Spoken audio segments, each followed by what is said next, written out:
Have you ever sold something on Craigslist? I did, just once. A peculiar antique box, a relic from my grandmother's attic. It was an intricate piece of history, adorned with ornate carvings of strange symbols, its wood as old as time itself. It caught the eye of an unusual buyer, a man whose fascination with antiquity was almost unsettling. His name, he said, was Edgar, and his eagerness to own the box was palpable even through our online exchanges. He insisted we meet in person, a request I found odd but harmless. When we met, his eyes held a strange gleam as he examined the box, his fingers tracing the carvings with a reverence that sent chills down my spine. His behavior was peculiar, yes, but it was his offer that truly baffled me. In exchange for the box, he offered not just money, but a glimpse into his personal collection of antiques. With the deal made, he extended an invitation I couldn't refuse. His house was a museum of oddities, a labyrinth of peculiarities, each room a shrine to the peculiar and the uncanny. The entryway was a testament to the bizarre, adorned with taxidermied creatures of all shapes and sizes, their glassy eyes reflecting the flickering light of antique chandeliers. As we ventured deeper into the house, the air grew thick with the musk of old books and the faint scent of mothballs. We meandered through a forest of towering bookshelves, each one crammed with dusty tomes and ancient manuscripts. The titles ranged from the mundane to the macabre, but each one was treated with the same reverence, the same obsessive care. The next room was a gallery of artifacts, each one more chilling than the last. A baby's cradle from the Victorian era, a set of surgical tools that looked as though they belonged in a medieval torture chamber.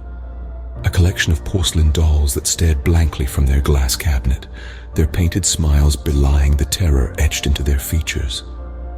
The buyer, our strange host, moved through his collection with a frightening fervor, his eyes lighting up as he recounted the stories behind each piece. His enthusiasm was infectious, but there was something unsettling about his fixation. Each tale was tinged with a touch of the macabre, a hint of the sinister. The air in the house seemed to grow colder with each story he told. The deeper we delved into his collection, the stronger my sense of unease became. The walls of the house seemed to close in around me, the eyes of the taxidermied creatures following my every move. The buyer's constant presence, his intense gaze, only served to heighten my fear. But I was far too deep into the labyrinth of oddities to turn back now. But it was what I saw next that truly terrified me. In a corner of the room, something caught my eye.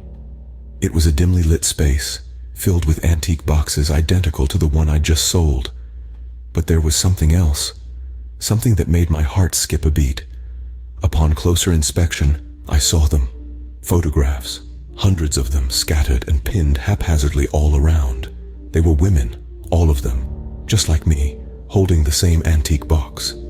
My blood turned cold, the horrifying realization hitting me like a freight train. The walls seemed to close in on me as I understood his true intentions. He wasn't just an odd collector, he was a predator, and I had walked right into his den. A chill ran down my spine as I felt his gaze on me, the sinister smile never leaving his face.